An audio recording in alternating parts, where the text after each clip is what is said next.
یا سیدی یا رسول اللہ وعلی آلک واصحابک یا حبیب اللہ۔ سب سے پہلے تو میں شکریہ ادا کرتا ہوں دوستوں کا جنہوں نے ٹائم نکالا بطور خاص اور ہماری گزارش کے اوپر شرف شریف کی اس بیٹھک میں تشریف لائے اور اس بیٹھک کا جو اہتمام کیا گیا ہے اس کا میرے دل میں یہ بات تھی کہ جو پاکستان کے سیاسی نظام کے اندر رکاوٹیں ہیں، خامیاں ہیں، ان کو چند دوستوں کے ساتھ بیٹھ کے شیئر کیا جائے اور پھر اس چیز کی فائنل بہتری کے بعد تمام جو بڑے سیاسی قائدین ہیں، مختلف جماعتوں کے سربراہان ہیں، ان کی توجہ مبذول کرائی جائے۔ ہوتا یہ ہے کہ ضروری نہیں کہ ہر بڑا آدمی ہی بڑی بات سوچے گا۔ وطن عزیز پاکستان بنا، اگرچہ یہ بنانے کا سہرا اور اس کی قیادت قائد اعظم محمد علی جناح رحمۃ اللہ علیہ نے فرمائی، علامہ محمد اقبال اس پیغام کو پھیلاتے رہے، لیکن یہ تصور پاکستان بنانے کا نہ تو علامہ اقبال رحمۃ اللہ علیہ کا تھا اور نہ ہی قائد اعظم محمد علی جناح رحمۃ اللہ علیہ کا تھا۔ پہلی دفعہ یہ ہمارے جیسے کسی عام آدمی نے بات کی تھی کہ جب انگریز پاکستان بر صغیر سے نکلے گا اور ایک نظر آ رہا تھا کہ اس کے بعد جو نظام چلے گا بادشاہی نظام نہیں ہوگا، جمہوری نظام ہوگا، اور اس میں اس بات کا شدید خدشہ تھا کہ ہندو جو مسلمان بادشاہوں کے زیر متی رہے، اگرچہ وہ بادشاہوں کی حکومت قائم رہی 1000 سال کے قریب، ہندو ان کے ماتحت رہے، لیکن جمہوری نظام کے اندر جب اکثریت ان کی ہے تو اقتدار انہی کے ہاتھ میں رہے گا اور یہ مسلمانوں کے ساتھ زیادتیاں کریں گے۔ لہذا بہتر یہ ہے کہ جب انگریز جائے تو مسلمانوں کی ایک الگ ریاست بنا دے، باقیوں کے الگ بن جائے، تاکہ اپنے اپنے طور پہ اپنا نظام چلایا جا سکے۔ تو یہ ایک تصور اس وقت جس نے بھی یہ بات کی تھی، جب اس نے اپنے دوستوں میں کہی ہوگی تو اس کے دوست تو چائے کی دکان پہ بیٹھ کے کہتے ہوں گے کہ یار یہ کیسے ممکن ہے، یہ کبھی ہو سکتا ہے؟ لیکن آج آپ نے دیکھا کہ یہ ہو گیا۔ تو میری تو زمانہ طالب علمی سے یہ سوچ رہی ہے، کبھی بھی میں نے کسی بھی چیز کو ناممکن تصور نہیں کیا۔ جب بطور ضلع ناظم ڈیوٹی لگی اور اس موقع پہ میں جو ضلع کے افسران تھے ان کو بھی یہ بات کہتا تھا کہ اصل پرابلمز یونین کونسل اور ڈسٹرکٹ لیول پہ ہوتے ہیں جو عوام کے مسائل ہیں۔ آپ کو بہتر پتا ہے کہ ایشو کیا ہے اور اس کا حل کیا ہے۔ آپ لوگ آگے بات نہیں کرتے، چیف سیکرٹری، آئی جی اور جو بڑے لوگ ہیں سیکریٹریٹ پہ بیٹھے، ان کو کیا پتا عوام کن تکلیفوں سے گزر رہی ہے اور اس کا سلوشن کیا ہے۔ آپ میٹنگوں میں جاتے ہو، ہاتھ باندھ کے بیٹھے رہتے ہو، باتیں سن کے آ جاتے ہو، یہ تو لوگوں کے مسائل آپ سنتے ہو، اب کیا چلے یہ قانون اجازت نہیں دیتا، وہ قانون اجازت نہیں دیتا۔ بھائی قانون تو ہوتا ہے لوگوں کی سہولت کے لیے، نہ کہ لوگوں کے لیے مشکلات پیدا کرنے کے لیے۔ تو میں افسروں کو اکثر یہ کہتا رہتا تھا کہ آپ باتیں لکھا کریں، لکھ کے سینئرز کو بھیج دیں، عمل تو سینئرز نے کرانا ہے، لیکن مسائل کا آپ کو پتا ہے۔ تو بات کرنے کا مقصد یہ ہے کہ میری شروع سے یہ سوچ ہوتی ہے کہ ہر ایشو کو غور کرنا چاہیے، اس کا سولوشن ڈھونڈنا چاہیے، اور پھر جو ذمہ داران ہیں ان تک اپنی بات پہنچا دینی چاہیے۔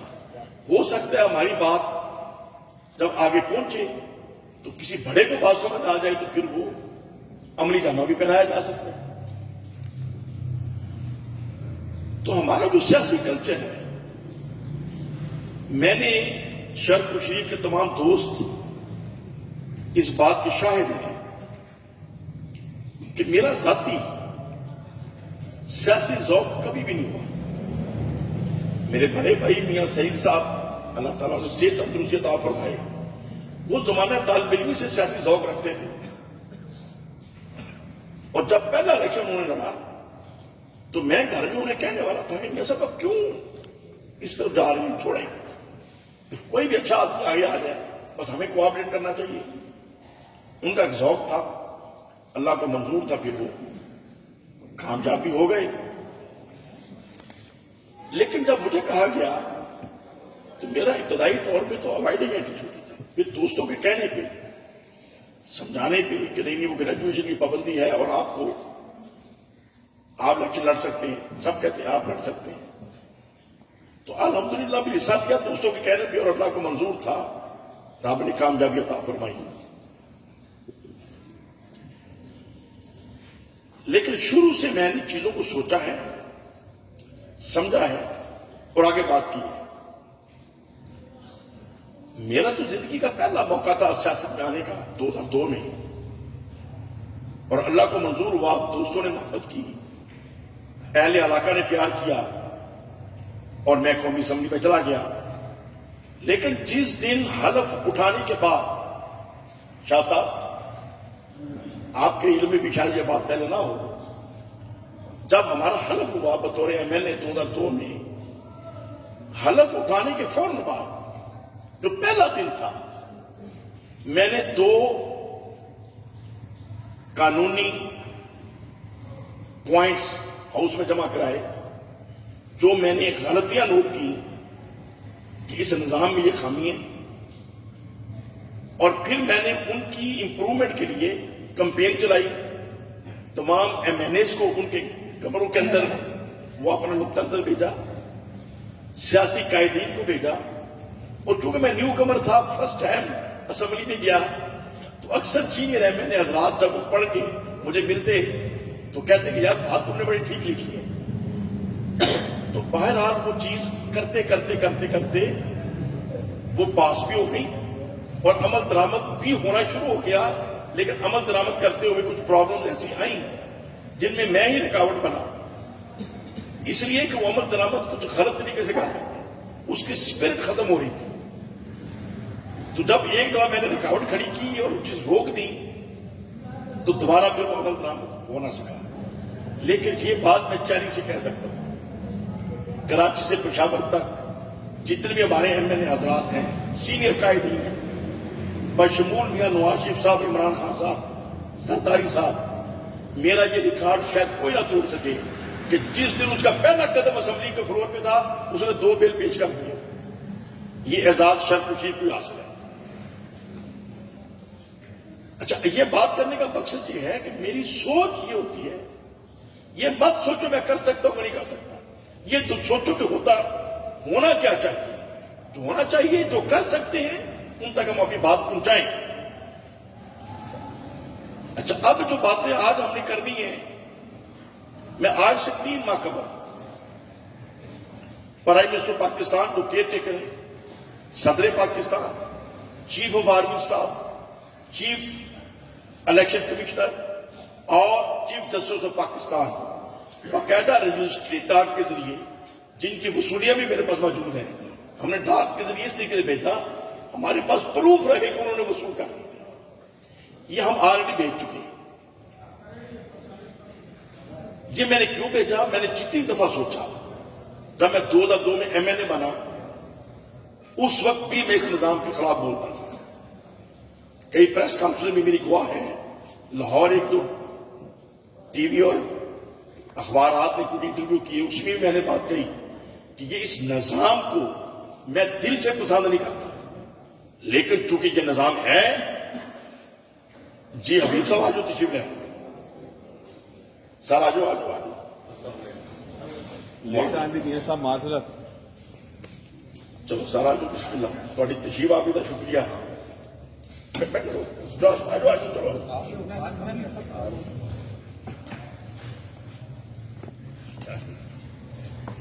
تو عرض کرنے کا مقصد یہ ہے کہ یہ جو موجودہ جمہوری نظام چل رہا ہے، میرے ساتھ بیٹھ جائیں، عمران خان صاحب بیٹھ جائیں، اسحاق ڈار صاحب بیٹھ جائیں، نواز شریف صاحب بیٹھ جائیں، اس کے اندر بہتری کا طریقہ کار بتا دیں. یہ نظام ڈلیور نہیں کر سکتا. میں تو شروع سے نہیں مانتا، لیکن آج یہ نظام فیل ہوتا ہوا پوری دنیا دیکھ رہی ہے.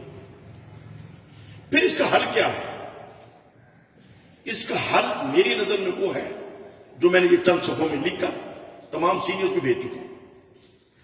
آج میں نے اپنے پرانے یوسی ناظمین جن کے میرے پاس رابطے تھے، 15-20 ساتھیوں کو ہم رابطہ کر سکے، ان کو ریکویسٹ کی کہ وہ بھی تشریف لے آئیں تاکہ وہ بھی اپنے اپنے طور پہ اس بات کو اپنے علاقے میں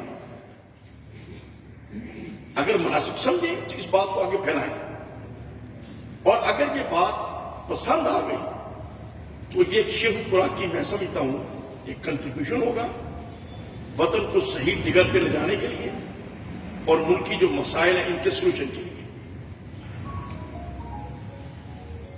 میں چاہوں گا کہ یہ ہمارے سید مختار بخاری صاحب، یہ میری طرف سے چونکہ میرا گلا ساتھ بھی دے رہا، ہفتے 2 ہفتے سے کافی یہ لاپرواہی کی وجہ سے گلا خراب رہا ہے، کل سے کچھ بہتر ہوا ہے الحمدللہ.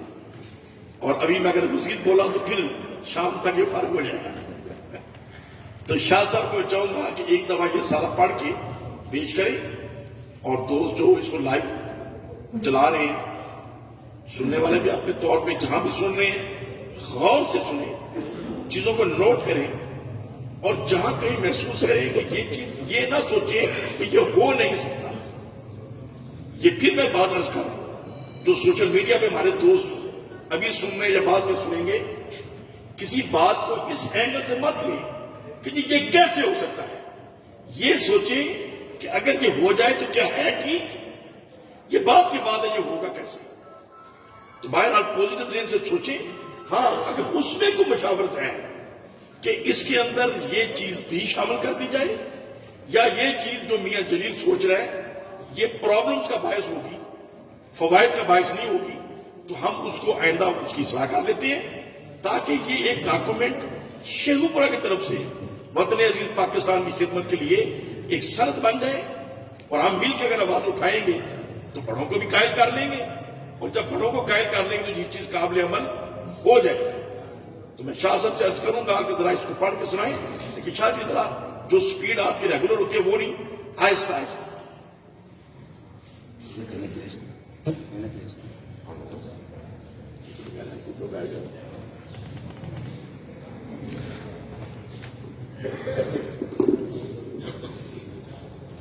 بسم اللہ الرحمن الرحیم.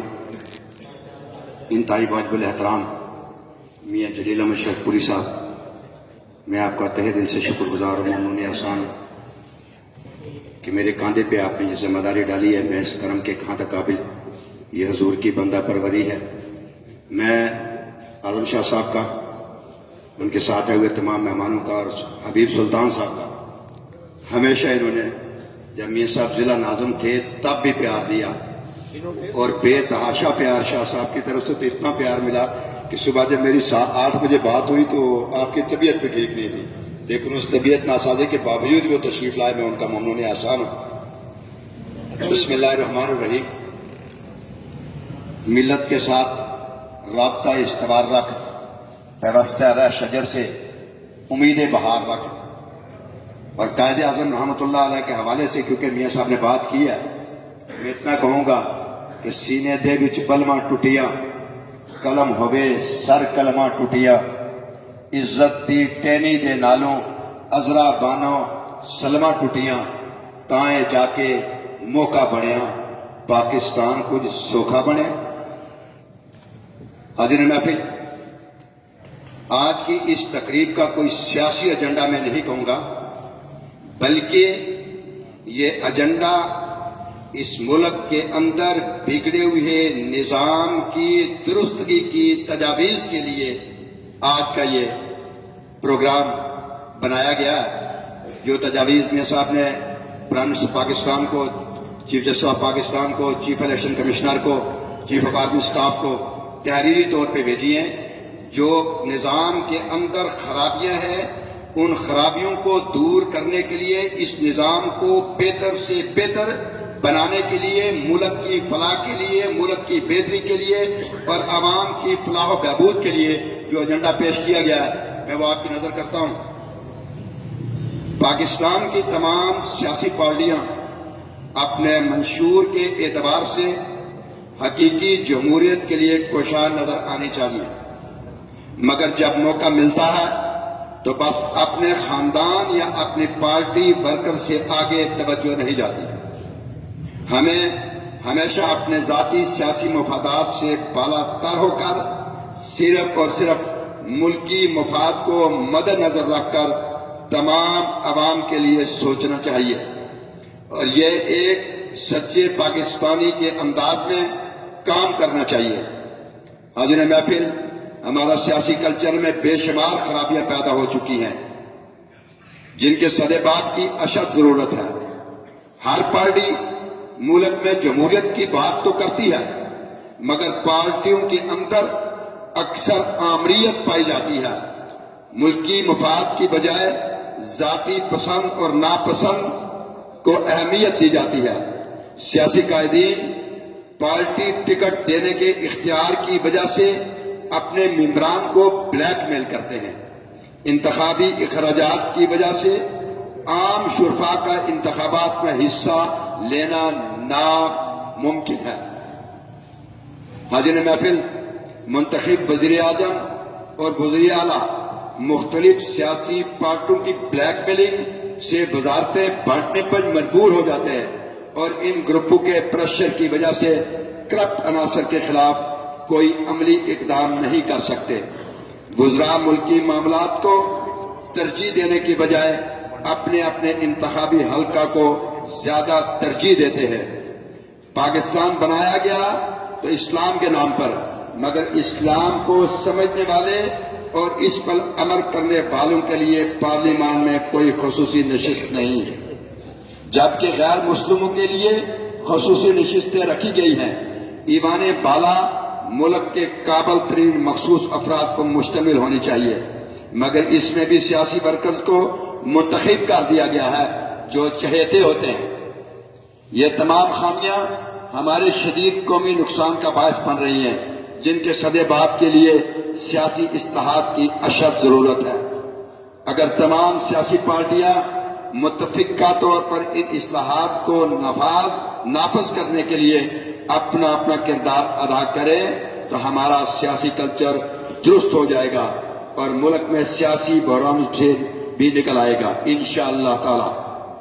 حاضرین محفل، آج ہمارے وطن عزیز جن اندرونی اور بیرونی سازشوں کا شکار ہو چکا ہے، موجودہ جمہوری نظام کے تحت اگر انتخابات ہو جاتے ہیں تو جو بھی پارٹی برسر اقتدار آئی پاکستان کے مزید تباہی کا باعث بنے گی، اور یہ حقیقت ہے، اس میں کوئی دو رائے نہیں ہے۔ اور یہ ایک چھوٹے کچی کے بچے سے لے کر 95 اور 100 سال کے بوڑھے بزرگ کو بھی پتا ہے کہ آنے والے وقت میں ملک میں کیا ہونے والا ہے اور کیا ہونے جا رہا ہے۔ ان حالات میں آگے بھی میں آپ کو بتاتا ہوں، آج ہمارا وطن جن اندرونی اور بیرونی سازشوں کا شکار ہے، موجودہ جمہوری نظام کے تحت اگر انتخابات ہو جاتے ہیں تو جو بھی پارٹی برس اقتدار آئی پاکستان کے مزید تباہی کا باعث بنے گی۔ ملکی مفادات کا تحفظ ایک خواب ہی رہے گا، لہذا آئندہ جنرل انتخابات سے پہلے انتخابی اصلاحات کرنا از حد ضروری ہے۔ حاضرین محفل، چند ماہ قبل میاں جلیل احمد شرف پوری صاحب نے 9 سپٹمبر کو کچھ بنیادی ترامیم صدر اسلامی جمہوریہ پاکستان، نگران وزیر اعظم پاکستان، چیف الیکشن کمشنر اور چیف جسٹس آف پاکستان کو ارسال کی تاکہ وہ سوچیں اور نظام کی اور ملک کی بہتری کے لیے بہتر سے بہتر انتجامیات پر عمل کریں۔ اب سوال یہ ہو رہا ہے کہ کیا نگران حکومت قانونی یا آئینی ترامیم کر سکتی ہے؟ یہ بڑا قانونی پوائنٹ ہے۔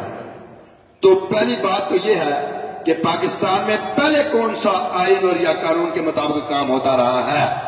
اگر کوئی یہ کہے کہ ان تجاویز پر قانون کیسے بنے گا، تو قانون کا تو آپ میں سے سب کو پتا ہے کہ پہلے بھی کون سے قانون چلتے رہے اور کون سے قانون نافذ ہوتے رہے، آپ سے بہتر کوئی نہیں۔ لیکن ملکی مفادات اور عوامی اصلاحات کو مد نظر رکھتے ہوئے اگر ان اصلاحات پر قانون بنایا جائے تو اس میں کوئی دو رائے نہیں ہے، بن سکتا ہے پاکستان میں۔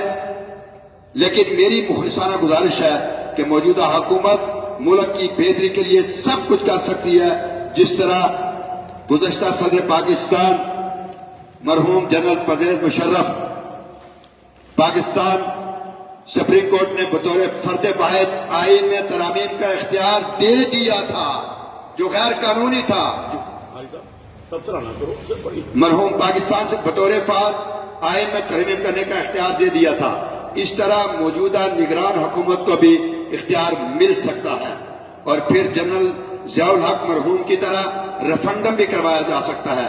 بہرحال میری رائے کے مطابق آئندہ قومی انتخابات سے قبل ہر صورت یہ ترامیم کر کے ہی انتخابات کروائے جائیں، وگرنہ پاکستان کی ترقی کا خواب اور حقوقی اسلامی جمہوریہ پاکستان کا خواب کبھی پورا نہیں ہوگا، اور نہ ہی موجودہ بے لگام جمہوری نظام ہماری کوئی ترقی کا راستہ دے سکتا ہے۔ کرپٹ سیاسی قائدین کبھی بھی عوام کی حقیقی طاقت کو پروان نہیں چڑھنے دیں گے۔ انہوں نے بس حکومت کرنی ہے، خواہ غریب عوام کی لاشوں پر ہی کرنی پڑے۔ میری موجودہ نگران حکومتی اراکین اور دیگر ذمہ داران سے گزارش ہے کہ خود غرض سیاستدانوں کو مت سنیں، جب حب الوطنی میں عوام کی فلاح و بہبود کے لیے حکمت عملی تشکیل دیں۔ اب یہ انتخابی اصلاحات ملاحظہ فرمائیں۔ نمبر 1، تمام سیاسی پارٹیاں اپنے اپنے کارکنان کا ریکارڈ الیکشن کمیشن میں درج کروائیں۔ نمبر 2، عام انتخابات سے قبل الیکشن کمیشن کی نگرانی میں پارٹی الیکشن لازمی ہوں، جن میں قومی اسمبلی کے لیے ہر پارٹی کے ممبران کی ترجیح فہرست اور صوبائی انتخابی حلقہ کو امیدوار کے لیے پارٹی ٹکٹ کا فیصلہ کیا جائے۔ ہر انتخابی حلقہ میں کم از کم 100 پارٹی کارکنان ضرور ہوں۔ نمبر 3، قومی اسمبلی کے انتخابات حلقہ بندی کی بجائے قومی سطح پر متناسب نمائندگی کی بنیاد پر کروائے جائیں تاکہ ہر فکر کے احباب کی نمائندگی قومی اسمبلی میں ہو سکے۔ حاضرین محفل، 4 نمبر، ووٹ ڈالنا ہر شہری پر لازم قرار دیا جائے۔ جو کوئی اپنا ووٹ کاسٹ نہ کرے اس کا شناختی کارڈ منسوخ کر دیا جائے، جو بعد میں مناسب جرمانے سے جاری کر دیا جائے۔ نمبر 5، فلیکسز، دیواروں پر اشتہارات، وال چاکنگ، بینرز پر مکمل پابندی لگائی جائے۔ صرف اور صرف چھوٹے تعارفی بروشر تقسیم کرنے کی اجازت ہو۔ نمبر 6، قومی اسمبلی کے نمائندگان کا انتخاب ہر پارٹی کے رجسٹر ممبران قومی انتخاب سے 1 ماہ قبل الیکشن کمیشن کے زیر نگرانی ایک پارٹی الیکشن میں قومی اسمبلی کے لیے ممبران کی ترجیح فہرست اپنے ووٹوں سے فائل کریں، اور پھر جنرل الیکشن میں جو پارٹی جتنے بھی ووٹ ملک بھر سے حاصل کرے اس کو متناسب کی بنیاد پر پارٹی کو ترجیح فہرست سے ممبران قومی اسمبلی کا حتمی اعلان کیا جائے۔ نمبر 7، قومی اسمبلی وجود میں آنے کے بعد کم از کم 2 ماہ کا تربیتی کورس رکھا جائے جو ہر صورت تمام اراکین کے لیے لازمی قرار دیا جائے۔ نمبر 8، تمام ممبران اسمبلی کے لیے عوامی خدمات اور قانون سازی کے لیے ضروری سٹاف مہیا کیا جائے جو قومی مفاد میں اسمبلی کارروائی کے لیے ممبران اسمبلی کی معاونت کریں۔ نمبر 9، صوبائی اسمبلیوں کے انتخابات انتخابی حلقہ بندی کی بنیاد پر ہی ہوں، مگر امیدواران کے ٹکٹ کا فیصلہ پارٹی لیڈر کے بجائے حلقہ کے پارٹی ممبران ہی کریں گے، جس کا اہتمام الیکشن کمیشن کی زیر نگرانی ہوگا تاکہ سیاسی پارٹیوں کے اوپر خاندانی گرفت ختم ہو اور ہر پارٹی اپنے اپنے منشور کے مطابق عوام میں شعور بیدار کرے۔ حاضرین محفل، کامیاب امیدواروں کے لیے 51% ووٹ ڈالنا لازمی قرار دیا جائے۔ اگر کوئی امیدوار بھی 51% ووٹ حاصل نہ کر سکے تو سب سے زیادہ ووٹ لینے والے پہلے دو میں 15 ایام کے اندر دوبارہ انتخاب کروایا جائے۔ نمبر 11، بلدیاتی انتخابات بھی صوبائی انتخابات کے ساتھ ہی منعقد ہوں مگر غیر جماعتی بنیادی پر ہوں اور علاقائی تعمیر و مرمت بلدیات کا ہی کام ہو۔ بلدیات میں بھی کامیاب امیدواروں کے لیے 51% ووٹ لینا لازمی قرار دیا جائے۔ اگر کوئی امیدوار 51% ووٹ نہ لے سکے تو سب سے زیادہ ووٹ لینے والے پہلے دو میں 15 یوم کے اندر دوبارہ انتخاب کروایا جائے۔ نمبر 12، وزیر اعظم اور وزرائے اعلیٰ کا انتخاب 51% ووٹ سے ہو مگر ایک بار منتخب وزیر اعظم یا وزیر اعلیٰ کے خلاف عدم اعتماد کے لیے 66% ووٹ لانا لازمی قرار دیا جائے۔ نمبر 13، وزیر اعظم یا وزیر اعلیٰ ممبران اسمبلی میں سے بلکہ قومی قائدین میں سے ہوں۔ ہر کسی قائد کو براہ راست انتخاب میں حصہ لینے کا حق حاصل ہو اور اگر یہ امیدوار منتخب اسمبلی سے ہو تو کامیابی کے بعد اپنے اسمبلی نشست سے مستعفی ہو جائے۔ نمبر 14، وفاقی اور صوبائی وزراء اراکین اسمبلی میں سے ہونے چاہیے بلکہ وزرائے اعظم اور وزرائے اعلیٰ اپنی مرضی سے منتخب کریں مگر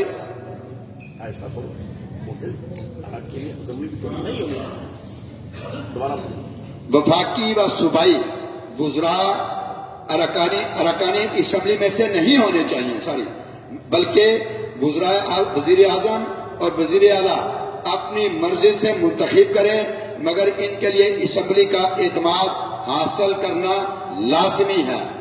نمبر 15، وزیر مملکت اور پارلیمانی سیکرٹری منتخب اسمبلی سے ہی لیے جائیں جو کہ حکومت وقت اور اسمبلی کے درمیان رابطے کا ذریعہ ہوں گے۔ اگر وزیر مملکت وفاقی وزیر سے مطمئن نہ ہو تو وہ وزیر اعظم کو چاہیے اسے تبدیل کر دے۔ نمبر 16، وزیر اعظم اور وزیر اعلیٰ کے انتخاب میں حصہ لینے والے ہر قائد سے حلف لیا جائے کہ اس کا کوئی بینک اکاؤنٹ یا کوئی جائیداد کسی دوسرے ملک میں نہیں ہے اور ایک بار منتخب ہو جانے کی صورت میں وہ زندگی بھر کبھی بھی سرکاری اجازت کے بغیر بیرون ملک سفر نہیں کرے گا۔ حاضرین محفل اور اسٹیج پہ بیٹھے ہوئے میرے انتہائی قابل احترام مہمانان گرامی، علماء کرام کے لیے کم از کم 25% نشستیں مخصوص کی جائیں جیسے خواتین کے لیے 33% رکھی گئی ہیں۔ نمبر 18، سینٹ میں تمام نشستیں خصوصی افراد کے لیے مخصوص کی جائیں۔ 20% علماء کرام، 20% ریٹائرڈ ججز، 20% ریٹائرڈ فوجی افسران اور بیوروکریٹس اور 20% ٹیکس دہندگان بزنس مین اور 20% خواتین جو کہ اوپر والے چاروں شعبوں میں ہوں۔ عدالتی اصطلاحات، دوسرے نمبر پر ہم اہم ترین ترامیم عدالتی اصطلاحات کے لیے کرنے کی اشد ضرورت ہے۔ ججز کی سیاسی حکومتوں کی طرف سے تعیناتی پر پابندی لگائی جائے۔ سول جج کا انتخاب مقابلے کے امتحان کے ذریعے کیا جائے جس میں عام تعلیمی قابلیت کے ساتھ ساتھ قرآن و سنت کی تعلیم قابلیت بھی چیک کی جائے اور ججز کی تمام تقرریاں کارکردگی کی بنیاد پر ہوں۔ سول جج ہی سیشن جج بنائیں اور ہائی کورٹس کے لیے ہوں۔ 60% جج سیشن کورٹ سے ترقی پا کر آئیں جنہوں نے سب سے زیادہ مثبت فیصلے کیے ہوں۔ 20% جج سینئر ٹرین ریٹائرڈ بیوروکریٹس لیے جائے۔ 20% جج ٹاپ کلاس وکلا جنہوں نے اس دورانیہ میں سب سے زیادہ کیس جیتے ہوں ہائی کورٹس میں جائیں اور پھر صرف ہائی کورٹس کے جج ہی ترقی پا کر سپریم کورٹ میں جائیں۔ اگر مدرجہ بالا ترامیم کر دی جائیں تو ہمارے سیاسی نظام اور اس عدالتی نظام بہت بہتری کی طرف گامزن ہو جائے گا. انشاءاللہ تعالی پاکستان نے آگے بڑھنا ہے اور دنیا کے لیے ایک روشن مثال بننا ہے. اللہ تعالیٰ نے جتنی نعمتیں اس خطے میں رکھی ہیں شاید ہی کسی دوسری جگہ ہوں، اور جتنے افرادی قوت ہمارے باصلاحیت ہے شاید کوئی اور قوم ایسی ہو، مگر بدقسمتی سے جتنی بددیانت سیاسی قیادت پاکستان کو ملی ہے شاید ہی کسی اور قوم کو ملی ہو. بہرحال وطن کی ترقی کے لیے آگے بڑھنا ہوگا اور یہ ترامیم کروانے ہوں گے، نئے انتخابات کی جانب جانا ہوگا، وگرنہ وہی سیاسی رسہ کشی اور وہی پھر چند پارٹیوں کی نورہ کشتی ہوگی. اللہ تعالیٰ آپ کا، میرا اور پاکستان کا حامی و ناصر ہو. میں آخر میں تمام احباب سے گزارش کرتا ہوں کہ اگر یہ ترامیم ٹھیک ہے، ملکی مفاد میں ہے، عوامی مفاد میں ہے، میں تمام احباب سے گزارش کرتا ہوں کہ وہ اس قرارداد کو، اس ایجنڈے کو ہاتھ کھڑا کر کے جتنے افراد بیٹھے ہوئے ہیں کہ اگر یہ نظام کی، ملک کے عوام کی بہتری کے لیے میاں صاحب نے تجاویز دیے ہیں، میں تمام احباب سے گزارش کرتا ہوں کہ وہ ہاتھ کھڑا کر کے اس قرارداد، اس متن اور آج کے اس پروگرام کا ہاتھ کھڑا کر کے تائید کریں کہ کیا آپ سب افراد کو یہ تمام تجاویز جو آپ کے لیے، ملک کی بہتری کے سیاسی نظام کے لیے دی گئی ہیں درست ہے؟ ایک مرتبہ بولے بھی نا درست ہے. اکثریت رائے سے آپ کہتے ہیں یہ درست ہے جناب، تمام نظام کو اصلاحات دیا گیا ہے. میں ایک مرتبہ پھر آپ کا میاں جلیل احمد شرفپوری صاحب کی طرف سے دل کی اتھاہ گہرائیوں سے شکریہ ادا کرتا ہوں کہ آپ تشریف لائے، ہماری اس محفل کی رونق کو آپ نے رونق بخشی ہے، اور مجھے امید کامل ہے کہ انشاءاللہ العزیز اس نظام کی بہتری کے لیے میاں صاحب نے جو تجاویز دی ہیں وہ حکومت تک بھی پہنچ چکی ہیں، ایوان بالا تک بھی پہنچ چکی ہیں، عدالت عالیہ تک بھی پہنچ چکی ہیں، اور نیچے بیوروکریٹس تک بھی پہنچ چکی ہے. اور آج یہ عوامی ایجنڈا، ذاتی ایجنڈا یا سیاسی ایجنڈا یہ نہیں ہے، عوامی ایجنڈا ہے، عوام کی فلاح و بہبود کے لیے ہے، جو میڈیا کی موجودگی میں پہنچا دیا گیا عوام تک. اب ہوائیں ہی کریں گی روشنی کا فیصلہ، جس دیے میں جان ہوگی وہ دیا رہ جائے گا. وآخر دعوانا الحمدللہ رب العالمین.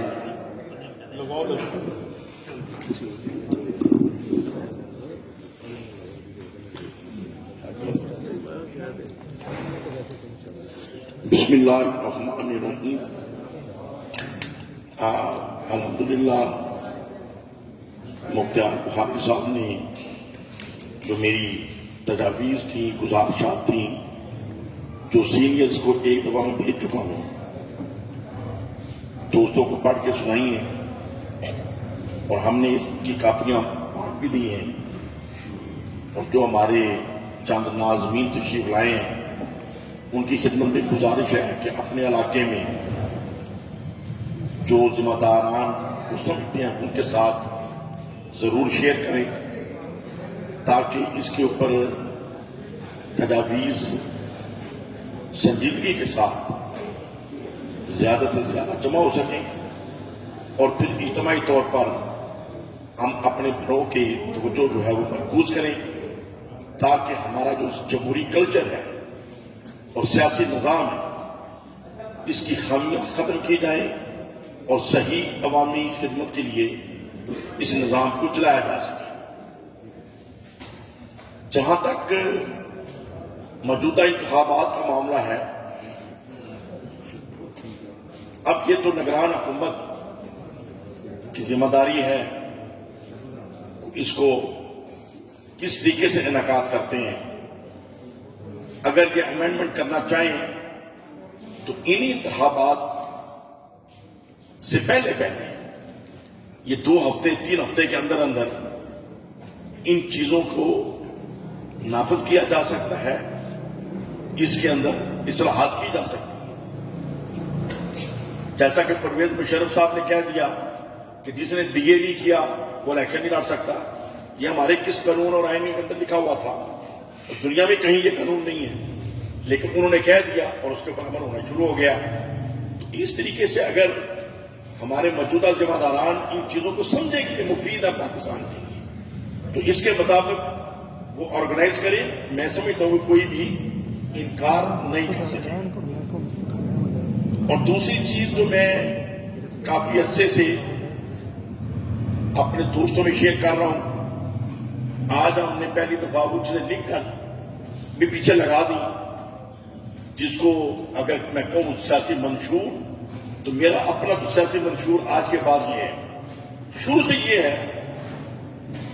اور میرے جو ساتھی ناظرین چند بیٹھے ہیں وہ اس بات کے گواہ ہیں کہ ہم نے شیخو پورہ میں ہیلتھ میں، ایجوکیشن میں اور تمام ڈپارٹمنٹس میں جو ہم نے اصلاحات کی، پورے شیخو پورے میں ہم نے کوشش کی کہ ایک بچہ بھی اسکول جانے والا نہ ملے جس کی عمر اسکول جانے کی ہے لیکن وہ اسکول نہیں جا رہا، غربت کی وجہ سے یا اسکول نہ ہونے کی وجہ سے یا کسی کی وجہ سے.